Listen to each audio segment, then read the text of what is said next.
25व्या वर्धापन दिनाच्या निमित्ताने ज्यांच्या उपस्थितीमध्ये हा गोड असा कार्यक्रम होत आहे, आपलं सर्वांचं दैवत आदरणीय पवार साहेब, राष्ट्रवादी पक्षाचे प्रांत अध्यक्ष जयंत पाटील साहेब, ताई आणि व्यासपीठावरील सर्वच नेते मंडळी, सर्वच नवनिर्वाचित खासदार। अरे मित्रांनो, ये तो टेलर है, पिक्चर अभी बाकी है विधानसभा। अरे आदर्श पवार साहेबांनी असा काय चेंडू टाकला तर पुढल्यांचा डायरेक्ट त्रिफळाच उडाला। अरे पवार साहेबांचा नाद करता काय, नाद करायचा पण पवार साहेबांचा नाही बाळांनो। अरे भले भले थकले, त्यामुळे सगळ्यांना विनंती आहे, आता मुंबईवर झेंडा आणि डायरेक्ट बहुमतानीच असा खटका पडला पाहिजे ना, तर डायरेक्ट पवार साहेबांचा झेंडा डायरेक्ट मुंबईवर विधानसभेमध्ये फडकला पाहिजे। नुसतं शिट्ट्या मारल्या घोषणा देऊन जुळत नाही, आजच प्रचाराचा नारळ फुटला पाहिजे ना आपल्या विधानसभेच्या निवडणुकीचा।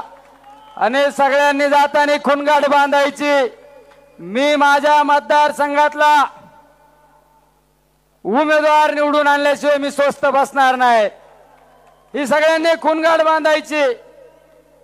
त्यात मी सुद्धा असणार आहे। मी तर साहेबांना शब्द देतो, 12ची 12 साहेब आणून घाली, तो 12ची 12। निलेश लंके जे बोलतो ना तेच करतो, आणि जे करतो तेच बोलतो। तुम्ही काय काळजी करू नका, मी तर कसा पैलवान आहे माहिती आहे ना, डायरेक्ट असा कोल्या भरूचा ना डाव पुढल्याचा डायरेक्ट आउटच। मुळे काय काळजी करू नका। पण खरंच मी साहेबांमुळे खासदार झालो रे। मी खासदार झालो, मी तर बऱ्याच जणांना विचारलं, अरे मी खरंच खासदार झालो का काय? त्याला अरे येडे झालो खासदार तू। मग नंतर तात्यांना विचारलं, म्हणलं माझं सर्टिफिकेट नाही ना बदलायचं? हा म्हणलं सर्टिफिकेट नाही ना बदलायचं? ते लय आता नाही सर्टिफिकेट बदलत म्हणले। पण ते कसं आहे, नुसता लय 200 किलोचा असला पण कासा जरी असला ना, पक्का खेळाडू आहे पवार साहेबांच्या तालमीतला, डायरेक्ट असंच। आपल्या सगळ्यांना जाता जाता विनंती करतोय, आता विधानसभेसाठी तयारीला लागायचं। आणि तुम्ही तर असं मला डोक्यावर घेतलं ना, त्या पहिल्या दिवसापासून डोक्यावर घेतलं ना, सगळ्यांना असं वाटलं कधी याला दिल्लीत नेऊन टाकशी तू। आता दिल्लीत आम्हाला पाठवलं ना 8 जणांना, बघा आम्ही पण कसं काम करून दाखवतो। संसदेत नाही शेतकऱ्यांना न्याय दिला ना तर बंदच पाडितो संसद आम्ही। हे तर आमचं कसं आहे, आमचं काम हटके, काय फरक पडतोय शेतकऱ्यांसाठी? आमच्या एका कार्यकर्त्याने कांदा दाखवला, मी कालच साहेबांना विचारलं, हे जरा आचारसंहिता नियम मला एवढं कळत नाही।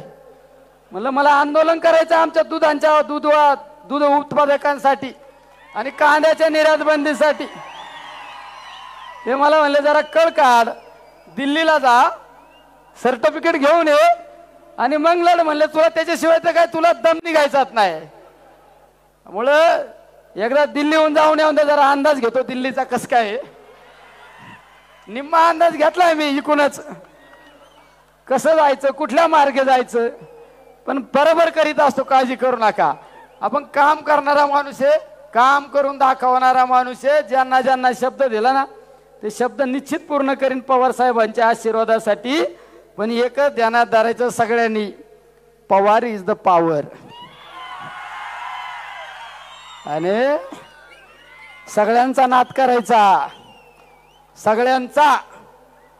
पण आदरणीय पवार साहेबांचा नाद केला ना, घरी पाठीत असतात भल्या भल्यांना। हे एकमेव उदाहरण आपलं सगळ्यांचं दैवत या ठिकाणी बसलेलं। त्यामुळे मी आज एक वेळ नाही घेणार, आता लय जणांना बोलायचं। सगळ्यांना पुन्हा एकदा धन्यवाद देतो, थांबतो। राम कृष्ण हरी, जय राष्ट्रवादी।